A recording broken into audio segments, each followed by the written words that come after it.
Let me take this moment to wholeheartedly congratulate each and every one of you today.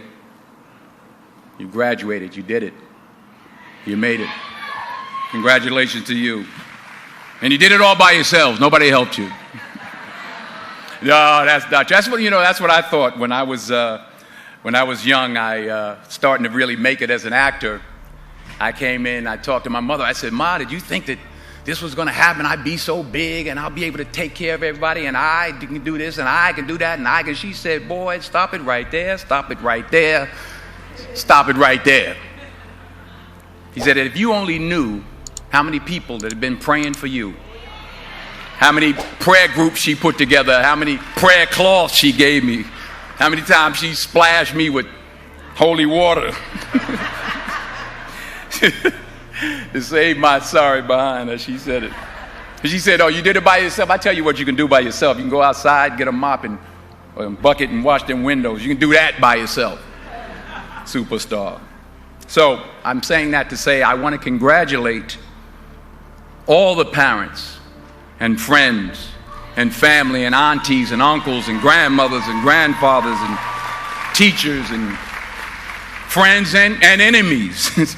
All the people that helped you to get where you are today. Congratulations to you all.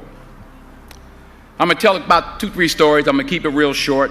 I remember my graduation. Speaker got up there, went on forever, blah, blah, blah, blah, blah, blah, blah, blah, blah. So I'm going to keep it short. Number 1, put God first. Put God first in everything you do. Everything that you think you see in me, everything that I've accomplished, everything that you think I have, and I have a few things, everything that I have is by the grace of God. Understand that. It's a gift. 40 years ago, March 27th, 1975, it was 40 years ago, just this past March, I was flunking out of college. I had a 1.7 grade point average. I hope none of you can relate. I had a 1.7 grade point average. I was sitting in my mother's beauty shop. They still call it beauty shop now? What they call it now? Yeah, I was sitting in the beauty parlor. I was sitting in my mother's beauty parlor, and I'm looking in the mirror, and I see behind me this woman under the dryer. And every time she looked up, every time I looked up, she was looking at me, just looking me in the eye. And I didn't know who she was, and I said, she said, "Somebody give me a pen, give me a pencil. I have a prophecy." March 27, 1975, she said, "Boy, you are going to travel the world and speak to millions of people." Now, mind you, I was flunked out of college. I'm thinking about joining the army. I didn't know what I was going to do, and she's telling me I'm going to travel the world and speak to millions of people. Well, I have traveled the world, and I have spoke to millions of people. But that's not the most important thing, the success that I had. The most important thing is that what she taught me and what she told me that day has stayed with me since. I've been protected. I've been directed. I've been corrected. I've kept God in my life, and it's kept me humble. I didn't always stick with him, but he always stuck with me. So stick with him in everything you do. If you think you want to do what you think I've done, then do what I've done and stick with God. Number 2, fail big. That's right. Fail big. Today is the beginning of the rest of your life, and it can be very frightening. It's a new world out there. It's a mean world out there, and you only live once. So do what you feel passionate about. Take chances professionally. Don't be afraid to fail. There's an old IQ test, was 9 dots, and you had to draw 5 lines with a pencil within these 9 dots without lifting the pencil. The only way to do it was to go outside the box. So don't be afraid to go outside the box. Don't be afraid to think outside the box. Don't be afraid to fail big, to dream big. But remember, dreams without goals are just dreams, and they ultimately fuel disappointment. So have dreams, but have goals. Life goals, yearly goals, monthly goals, daily goals. I try to give myself a goal every day. Sometimes it's just to not curse somebody out. Simple goals, but have goals. And understand that to achieve these goals, you must apply discipline and consistency. In order to achieve your goals, you must apply discipline, which you have already done, and consistency every day, not just on Tuesday and miss a few days. You have to work at it every day. You have to plan every day. You've heard the saying, we don't plan to fail, we fail to plan. Hard work works. Working really hard is what successful people do. And in this text, tweet, twerk world that you've grown up in, remember, just because you're doing a lot more doesn't mean you're getting a lot more done. Remember that. Just because you're doing a lot more doesn't mean you're getting a lot more done. Don't confuse movement with progress.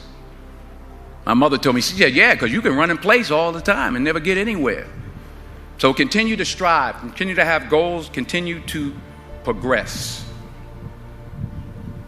Number 3, you'll never see a U-Haul behind a hearse. I'll say it again. You'll never see a U-Haul behind a hearse. I don't care how much money you make, you can't take it with you. The Egyptians tried it. They got robbed. That's all they got. You can't take it with you. And it's not how much you have. It's what you do with what you have. We all have different talents. Some of you will be doctors, some lawyers, some scientists, some educators, some nurses, some teachers. Yeah, okay. Some preachers. The most selfish thing you can do in this world is help someone else. Why is it selfish? Because the gratification, the goodness that comes to you, the good feeling that I get from helping others, nothing's better than that. Well, one or two things, but nothing's better than that. Not jewelry, not big house I have, not the cars, but it's the joy. That's where the joy is, in helping others. That's where the success is, in helping others. Finally, I pray that you put your slippers way under the bed tonight, so that when you wake up in the morning, you have to get on your knees to reach them. And while you're down there, say thank you for grace.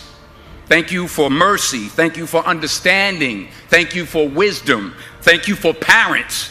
Thank you for love. Thank you for kindness. Thank you for humility. Thank you for peace. Thank you for prosperity. Say thank you in advance for what's already yours. It's how I live my life. That's why I am, one of the reasons why I am today. Say thank you in advance for what is already yours. True desire in the heart for anything good is God's proof to you, sent beforehand to indicate that it's yours already. I'll say it again. True desire in the heart, that itch that you have, whatever it is you want to do, that thing that you want to do to help others and to grow and to make money, that desire, that itch, that's God's proof to you, sent beforehand already to indicate that it's yours. And anything you want good, you can have. So claim it. Work hard to get it. When you get it, reach back. Pull someone else up. Each one, teach one. Don't just aspire to make a living. Aspire to make a difference. Thank you.